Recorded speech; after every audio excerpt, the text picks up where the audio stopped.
Kirksey versus Kirksey. Court.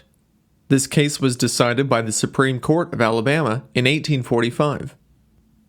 Issue. The primary issue that the court considered was whether the defendant's promise was supported by consideration, and the court ultimately held that it was not. Facts. The facts of this case are as follows. The plaintiff, or appellee, Kirksey, we will call her sister-in-law, was the sister-in-law of the defendant, or appellant, Kirksey. We will let him keep the name Kirksey. Kirksey's sister-in-law was a widow. She had been married to Kirksey's brother, but he had passed away, leaving his wife and children living on leased public land, which his wife now wished to purchase, but had no means of doing so.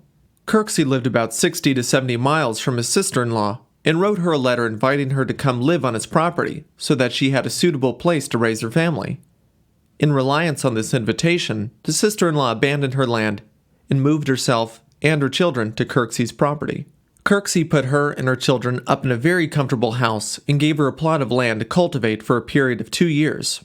After the 2-year term ended, Kirksey ordered his sister-in-law to vacate the house he put her in and put her in a different, much less comfortable house that was situated on the same property, but in the thick of the woods.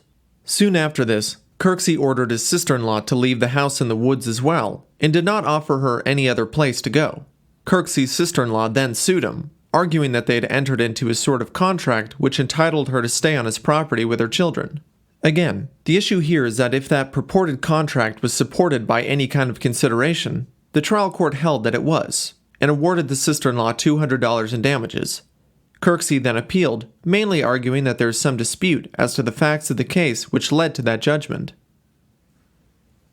Analysis. The Supreme Court of Alabama found in favor of Kirksey, holding that his sister-in-law was not entitled to any damages whatsoever.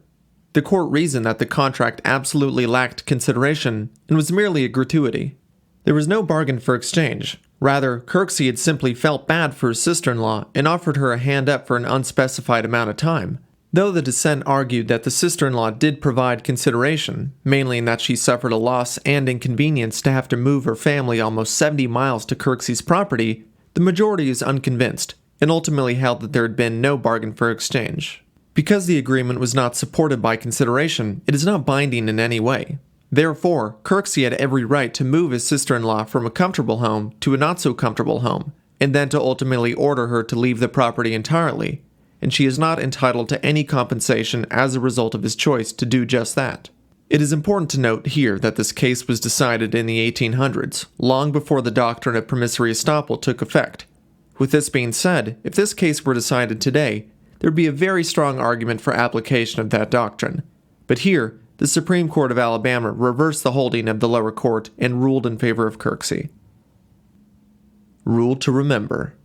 The rule to remember here is that all contracts must be supported by consideration to be enforceable, and an agreement not supported by consideration is a mere gratuitous promise.